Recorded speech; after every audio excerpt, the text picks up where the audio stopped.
그녀의 남편을 죽이고 수백억의 가족 자산을 상속하기 위해 심지어 남편을 속여 산꼭대기까지 올라가게 했다. 그의 격려로 남편은 용기를 내어 뛰어내렸습니다.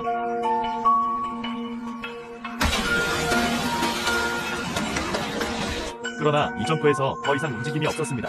여자는 불안한 척하며 남편을 위해 소리쳤다. 칼은 응답을 받지 못했습니다.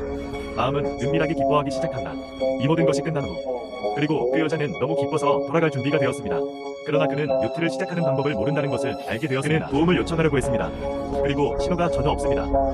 불안한 그는 소리치기 시작했다. 누군가가 그의 도움 요청을 들었으면 좋겠다. 그러나 그의 외침은 텅 빈 호수를 가로질러 메아리쳤습니다. 응답이 없습니다. 절망에 빠지다. 그는 요트의 소파에 힘없이 앉을 수 있을 뿐이다. 눈물이 멈추지 않는다. 시간이 지날수록 그 여자는 몇 시간 동안 배에 갇혀 있었다. 그는 살아남기 위해 그것을 깨달았다. 이 요트를 직접 조종해야 합니다. 그가 무작위로 스위치를 튕긴 후 실제로 배틀터를 들어 올렸습니다.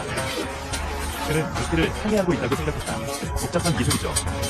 하지만 지금은 그렇게 어렵지 않을 수도 있습니다. 그는 자신 있게 앞으로 밀고 말을 조종했습니다. 그러나 그것은 그의 기대 이상이었다. 요트가 겉으로 나아가지 않는다. 그것은 호수를 가로질러 원을 그리며 갔다. 이 갑작스러운 상황. 네, 제인진 UWND. 그는 도움을 청했다. 하지만 이 거친 산에서. 그리고 그는 조용한 바람에 의해서만 대답받았습니다. 그가 통제력을 잃고 안절부절 못하는 사람들과 충돌하는 것에는 즉시 서둘러 열쇠를 뜯었다. 그러나 이 중대한 시점에 그는 실수로 열쇠를 호수에 떨어뜨렸다. 다행히 요트는 회전을 멈췄다.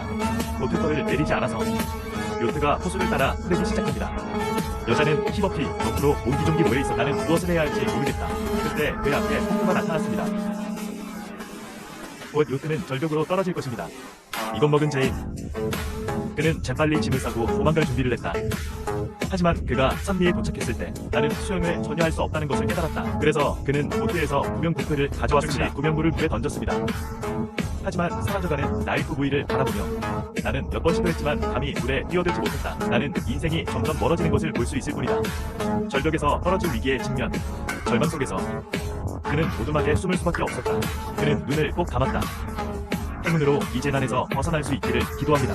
보트는 곧 폭포 가장자리로 표류했습니다. 그는 자신이 얼마나 오랫동안 물속에서 고군분투하고 있었는지 몰랐습니다. 다행히 물살이 해안으로 밀려왔다. 지치고 약함이 그를 감쌌다. 그러나 그는 여전히 행복하기 위해 고군분투한 그의 첫 번째 본능은 배낭을 찾는 것이었다. 배낭에서 그는 휴대폰을 찾았습니다. 조만 전화를 걸고 싶어. 하지만 근처에는 신호가 없었습니다. 분노와 좌절은 마음속으로 번역됩니다. 그는 오직 사용할 수 있게 일시적으로 기분을 진정시키는 정포도주. 동시에 그리고 저는 간단한 해처 마스크를 만들었습니다. 항상 아름답게 지내려면 그는 조심스럽게 가방을 꾸몄다. 밝은 붉은 입술에 페인트. 사랑하는 치마를 입으세요. 집에 가는 길에 하이힐을 신고. 이 정글에서 그는 동물 발자국의 흔적을 발견하고 놀랐다. 위를 봐. 거대한 곰이 그를 향해 걸어가고 있다. 겁에 질린 그는 도망치기 위해 몸을 돌렸다. 하지만 하이힐은 그를 비틀거리게 만들었다. 하나는 불안정해졌고 그는 땅에 떨어졌다. 곰이 접근하는 것을 보세요. 그는 빨랐다. 하이힐을 벗고 곰에게 던지세요. 이 예상치 못한 움직임. 곰의 관심을 성공적으로 돌렸습니다. 그에게 탈출할 기회를 줘. 어둠의 덮개 아래. 그는 마침내 숲으로 안전하게 탈출했다. 정글에서는 온도가 떨어집니다. 제이는 나무를 뚫고 불을 피우는 문시인을 흉내내려고 했다. 그러나 정원 부족으로 인해 많은 노력 끝에 불꽃은 점어들지 않았습니다. 그는 손바닥을 태울 뻔했다. 체온을 유지하기 위해 그는 점토와 운동을 시작했다. 갑자기 먼 어둠 속에서 백인이 나타났다. 겁에 질린 그는 몸을 돌려 달렸다. 짐승이 따라왔다. 안에 정숙감과 내면의 긴장감 때문에 제이는 실수로 죽은 나무에 걸려 넘어져 땅에 떨어졌다. 하얀 동물이 천천히 그에게 다가왔습니다. 하지만 사나운 짐승은 아니야. 하지만 귀여운 작은 여우. 그는 제인을 공격하지 않았다. 그냥 신기하게 다가오고 있어. 새벽의 황혼에 제인은 천천히 일어났다. 그는 똑똑한 작은 여우를 찾았다. 멀지 않은 곳에서 조용히 그를 바라보며 그는 전화기를 보았지만 신호가 없었습니다.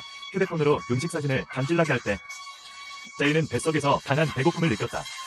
배낭을 메고 화장품 한 병만 발견. 그는 그의 손에 약간을 쥐었다. 먹어보기로 했다. 하지만 이 화장품의 냄새는 정말 견디기 힘들다. 식량 부족의 직면. 제이는 집의 방향을 계속 찾기로 결심한다. 이 울창한 정글에서 남동쪽과 북서쪽의 방향이 흐려집니다. 그래서 그는 눈을 감고 회전하기 시작합니다. 행운을 사용하여 진행 방향을 결정하기를 바랍니다. 방향 선택 후 그는 단호하게 앞으로 나아가. 그러나 몇 걸음 만에 그는 덩굴에 걸려 넘어져 땅에 떨어졌다. 비명이 하늘을 찔렀다. 그는 불행히도 개미 둥지에 빠졌다는 것이 밝혀졌습니다. 제이는 개미로 뒤덮여 있다. 고통스러운. 그는 단호하게 옷을 벗었다. 인호인들을 없애려고 하는 작은 생물들. 이것이 장면 옆에 있는 작은 흰 여우를 놀라게 하십시오. 문제에서 벗어난 후 제이는 경계를 늦추었다. 갑자기 뱀이 그의 발자취를 치고 지나갔다. 제이는 무서워서 죽었다. 즉시 알몸으로 달려라. 내가 땅에 떨어질 때까지 멈추는 단계. 제이는 바닥에 앉아 눈물은 떨어지지 않을 수 없다. 그가 완전히 절망에 빠졌던 것처럼 작은 흰 여우가 갑자기 나타났으며 그를 연못으로 인도했다. 물을 뱉은 후 그는 자신의 몸으로 돌아오는 힘을 느꼈다. 작은 흰 여우는 다시 한번 그의 마법의 능력을 보여주었습니다. 그를 풍부한 마구로 이끌었습니다. 그는 카드로 버섯을 다졌다. 그런 다음 그는 향수를 집어 손에 부드럽게 뿌렸습니다. 꼼꼼한 청소 수행. 마치 삶에 의식을 더하는 것처럼 그는 천천히 버섯을 씻기 시작했다. 마치 삶의 아름다움을 음미하는 것처럼. 얼마 지나지 않아 그는 쓰러졌습니다. 그가 먹은 버섯은 독이 있었다는 것이 밝혀졌습니다. 다행히 독성은 그리 강하지 않습니다. 그는 잠시 의식을 잃었습니다. 그가 다시 그린 에이크에 발을 디딘 것처럼. 하지만 숲에서 연기 구름이 피어오르는 걸 봤어. 그는 그것이 인간의 불이라고 생각했다. 그래서 그는 재빨리 연기 방향으로 달렸다. 그가 숲에 도착했을 때 하지만 나는 인간의 필름을 찾지 못했다. 그제서야 그는 깨달았다. 자연이 일으킨 고대의 사건으로 밝혀졌다. 그의 마음의 기쁨은 순식간에 사라졌다. 그리고 그가 막 떠나려고 할 때 그의 뒤에 있는 나무들이 갑자기 부러졌다. 그는 피할 시간이 없었다. 쓰러진 나무에 고정되었다. 꼬리로 가지에 단단히 기어서 움직일 수 없습니다. 지금 이 순간 그는 절망에 빠졌다. 하지만 바로 그때 마법의 작은 하얀 여우가 다시 나타났습니다. 그는 앞발로 땅에 떨어지기 위해 고군분투하고 있었습니다. 일종의 메시지를 보내는 것 같습니다. 제이는 그가 의미하는 말을 즉시 이해했다. 그래서 그는 손으로 재빨리 자신의 밑에 있는 흙을 파헤쳤다. 약간의 노력 후 그는 간신히 마운드에서 몸을 빼냈다. 문제에서 벗어난 후 제이는 귀여운 하얀 여우를 집어들고 함께 떠났다. 그는 불타는 나뭇가지를 집어들었다. 그래서 그들은 따뜻하게 유지하기 위해 캠프파이어를 올릴 수 있어야. 작은 흰 여우와 함께 제이는 더 이상 외롭지 않다. 불꽃의 빛이 그들을 비춘다.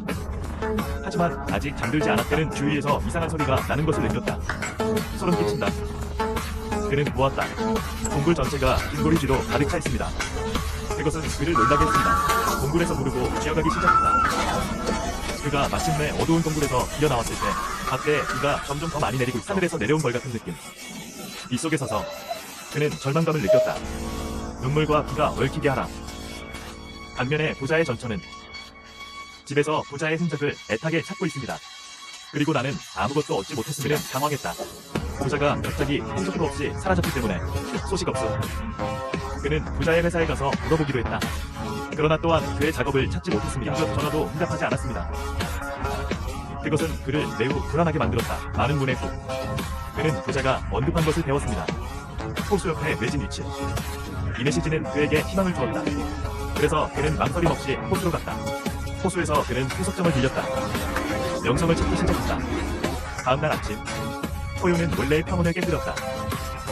제이는 깨어났다. 그는 즉시 일어섰다. 호수 위를 지나가는 해석점을 발견했습니다. 흥분한 뱀의 목이 필사적으로 구합니다. 팔을 흔들며 외치는. 그러나 거리 때문에 해석정에 탄 사람들은 듣지 못하는 것 같았다. 그가 절망적이었을 때 그 쾌속정은 머리카락을 잃었다. 다이아가 마침내 구해졌다. 그러나 그가 몰랐던 것은 그는 한 무리의 도적들에게 조언을 받았다. 그들은 약자에 대해 교전이 많다. 어떻게 메마른 산에 나타났습니까? 그녀는 또한 그 여자에게 친구가 있는지 물었다. 다이아는 이야기가 밝혀질까봐 걱정한다. 그는 남편이 비틀거리며 추락했다고 거짓말을 했다. 그런 다음 그의 얼굴에 슬픔을 감며 남편이 살아있는지 죽었는지 모르겠어요. 도적단장은 이것을 보고 그를 위로하기 위해 다가왔다. 그는 또한 부하들에게 대야가 누군가를 찾을 수 있도록 도와달라고. 기어는 몇 사람과 함께 현장에 왔습니다. 남편의 생사는 알 수 없다. 어쨌든 시체를 보기 위해 산다면 시체도 보게 될 것입니다. 이때 동생이 솔선수범해 누군가를 찾기 위해 물속으로 뛰어들어 노를 순찰했다. 시체가 없다. 바로 그때 기어의 눈은 위치 지정으로 장착됩니다. 그는 우연히 풀밭에서 한 장면을 보았다. 보트가 잔디 근처에 정박할 때까지 기다리십시오. 그는 매우 화가 났습니다. 남편의 생사를 확인하기 위해 천천히 걸어갔습니다. 눈에 보이는 사람은 피로 얼룩져 있다. 남편이 너무 추워 보이는 것 같아요. 그러나 뚱뚱한 돼지는 죽지 않았다. 그는 여전히 맥박이 있다. 때때로 출혈. 도적 지도자는 여전히 구해야 한다고 말했습니다. 기어는 약간 당황했습니다. 다른 사람들 앞에서 남편을 구할 수는 없죠. 그래서 그는 무릎을 꿇고 자신을 구걸한 남편을 구해야 한다. 남편은 신이다. 남편은 지구다. 남편은 여전히 내 잘못한 작은 악이야. 하지만 이상한 점은 도적 지도자가 사람들을 구하고 싶어하지 않는다는 것. 그런 다음 그는 고개를 끄덕이며 동생에게 다이아를 끌고 가라. 난 아직 젊은 아내가 필요해. 눈에는 현재 준비된 것이 있습니다. 그냥 그의 남자를 살려줘. 방금 아름다운 것을 잡지 않았습니까? 우리가 말하는 남편은 살아있고 상상할 수 없다. 내 인생에서 한 번 살았지만 실제로 죽으면 두 번 죽을 수 있습니다. 갑자기 누군가가 지나간다. 도적 지도자 뒤에서 방해. 남동생은 재빨리 다이아를 땅에 고정시켰다. 입이 꽉 눌려있다. 도움을 요청하는 그의 외침은 들리지 않았습니다. 그때 몇몇 남자들이 호수를 향해 손을 흔들었다. 그들은 그들 앞에 있는 숲을 두려워했습니다. 관리자가 돌아올까 두렵기도 합니다. 남동생은 명령을 따릅니다. 디아를 다시 숲으로 강제로 끌고 갔다. 내가 얼마나 소리를 지르든 상관없어. 그는 다른 남자에 의해 숲으로 밀려났습니다. 온몸이 반격하고 있다. 남자는 정말로 이 여자가 다치기를 원한다. 그리고 그는 칼을 꺼냅니다. 다이아가 계속 소리를 지르면 협박. 당신은 그에게 뭔가를 할 것이. 여자가 천천히 동의하는 것을 보십시오. 이는 다시 칼을 버렸다. 갑자기 그의 뒤에 한 무리의 남자들이 있었다. 남자는 토마토 주스 몇 입을 뱉는다. 그리고 대하는 겁을 먹었습니다. 알고 보니 바로 맞은편에 자신을 구한 사람이 있었다. 눈 깜짝할 사이에 그는 다시 여자에게 끌려갔다. 물고 그림의 땅에서 벗어나야 합니다. 그 여자는 곧 쾌속정으로 돌아왔다. 그들은 목숨을 걸고 달리고 있습니다. 대비의 무법자들이 그들을 끝까지 쫓았다. 그리고 오직 관리자만이 침착하게 배를 항해합니다. 거리가 점점 멀어지고 있습니다. 산적이 산탄총을 꺼낸다. 보스 혜택. 그는 관리자에게 해고했습니다. 그게 그들을 막을 수 있는 유일한 방법이기 때문에. 예상치 못한 총성이 다이아를 공포에 떨게 했다. 그는 돌아서서 여자에게 멈추라고 간청했다. 이렇게 항복하고 자비를 구하고 싶다. 그러나 관리자는 그의 말을 듣지 않았습니다. 끝까지 달려라. 그래서 당신은 바보입니까? 이제 그만하세요. 우리 둘 사이에 확실히 누군가는 죽을 것이다. 그리고 그는 디어에게 너무 멍청하다고 소리쳤습니다. 쾌속정이 착륙하는 동안 쾌속정은 지금까지 폐기되었습니다. 공포에 질려 다이아에게 생존도구를 가져오라고 해. 그들은 숲의 가장 깊은 곳으로 도망쳤다. 다행히 둘 다 다치지 않았다. 그리고 경비원은 이 숲에 매우 익숙했습니다. 내가 얼마나 멀리 걸었는지 모르겠어. 디어는 또한 매우 빠르고 움직일 수 없었다. 야생에서의 날들은 그를 지치게 만들었다. 정신적 압박감에서 더욱 괴로운 그는 굶기 직전에 있었다. 그럼 포기하고 헛소리를 내. 그는 자신의 삶을 위해 계속 달리고 싶다라고 말했습니다. 웨이비와 비교되고 싶지 않아. 그리고 그는 지쳐서 덜컥거리며 앉았습니다. 다이아의 말문이 막힌 것도 행정관을 참을 수 없게 만들었다. 그는 너무 흥분했습니다. 친절하게 다이아를 구해준 것에 화가 났다. 나는 그것을 이해하지 같은 지체는 대응망덕할 뿐만 아니라 귀찮은 자신을 탓하십시오.